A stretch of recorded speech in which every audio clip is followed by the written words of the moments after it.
Hi, I'm Patrice, and I donated a kidney to my sister 10 years ago. My sister Bobby was diagnosed with juvenile diabetes, that's type 1, when she was 12. It scared me more than it scared her. She didn't seem scared. She was brave. She was learning to inject herself with insulin. And I watched her with admiration, and I felt like I could not have dealt with that diagnosis nearly to the level that she was able to. We were 8 years apart in age, but my sister Bobby, or Roberta, we grew emotionally closer as adults. I was a single mother with 3 kids. They didn't have much contact with their dad because he had some mental health issues. And so my sister Bobby, or Roberta, was always there for my kids and me. She functioned in many ways as a co-parent, attending baseball games and such in support of my children. In 2000, we learned that the type 1 diabetes had wreaked havoc on Bobby's kidneys. She was nearing kidney failure. She eventually began dialysis. Her doctors recommended a kidney transplant as well as a pancreas transplant. And of course, that could only come from a deceased donor. So my sister was placed on the national wait list for both to get a kidney and pancreas from a single donor. In the summer of 2002, Bobby received the long-awaited phone call. She got a match. A single anonymous donor passed, and she received both a kidney and a pancreas. It was the first time in 20 years that Bobby was not insulin dependent. Both organs were working great. When I first suggested that I wanted to be tested, my family was very supportive. Perhaps they were somewhat concerned, but nobody objected vehemently. Although when my sister first needed a kidney, none of us could test, or none of us did test, because her doctors wanted her to have a pancreas and kidney transplant at the same time. So it wasn't, none of us thought about it much beyond kind of maybe someday. And my mother did express some concern, because I was a single mom, about my own kids' needs. And so by the time I eventually did donate a kidney, my kids were old enough to be somewhat more self-sufficient. And my partner, who was a school teacher, had the summer off and could help with the kids and help me through my recovery. In mid-2005, we unfortunately learned that Bobby's transplanted kidney that she had received in 2002 was beginning to fail. Doctors warned her that she would need to resume dialysis, but before she got to that point, a friend from church stepped up and volunteered her to donate her kidney to Bobby. My siblings and I were all very grateful.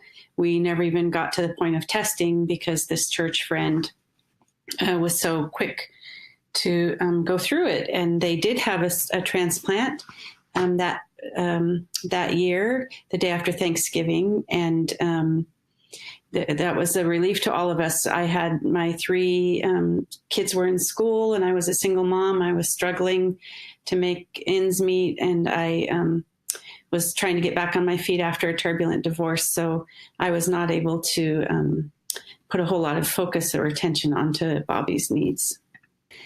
Just a few days before Christmas of that same year, 2005, the kidney that she'd had for about 3 weeks was suddenly in danger. She was having problems, and so my sister was rushed to the ER, and they discovered that she had contracted a MRSA infection, not from the donor, but at some point during her surgery or recovery. So that transplanted kidney that had been working okay was suddenly no longer viable. They had to remove it, or it was kind of destroyed. And so she was put in a medically induced coma. And on Christmas Eve, we were all gathered around singing Silent Night and praying for her life.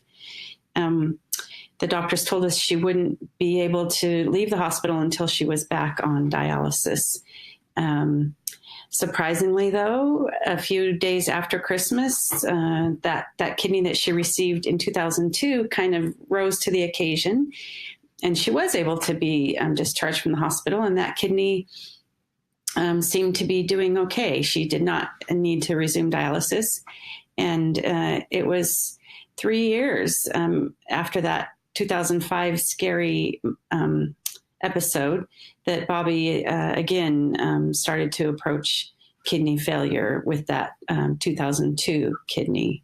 So it was time for Bobby to get back on the wait list. They were talking about fitting her for another dialysis port, but that was complicated because she'd had now several surgeries and lots of layers of scarring. They were not sure that she would be an ideal candidate for dialysis again, which was frightening for all of us. And I just could not stand by and watch her suffer. By this point, my children had grown some.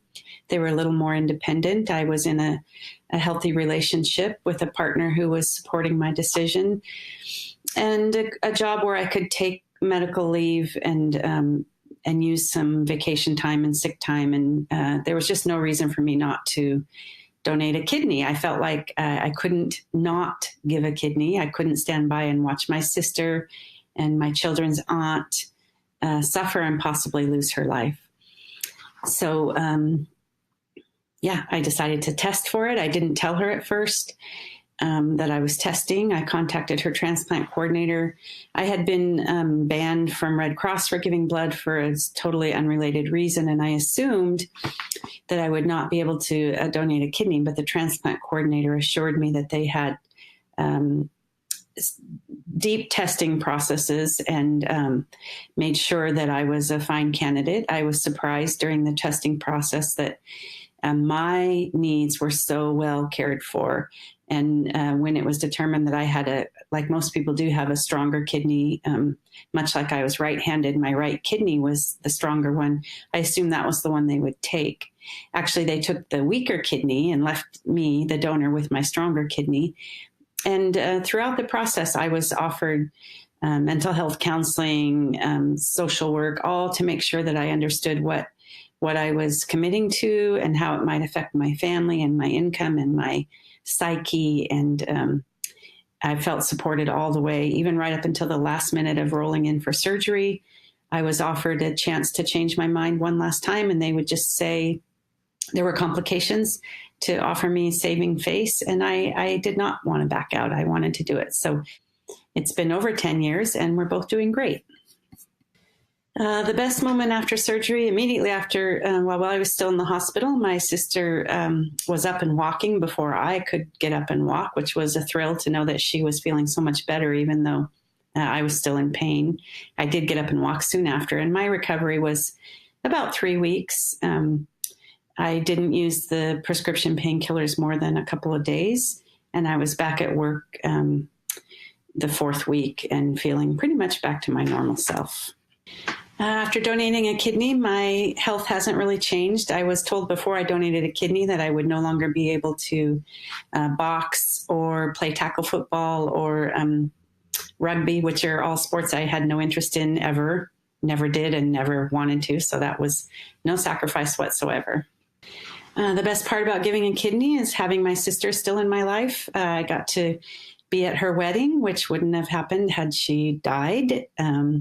And I get to have her in my life, and she gets to be there when my kids are getting married now. And the best advice I could give to anyone else thinking about being a living donor is it's a minor inconvenience. It's a major contribution you're making to society, and you'll feel good afterwards.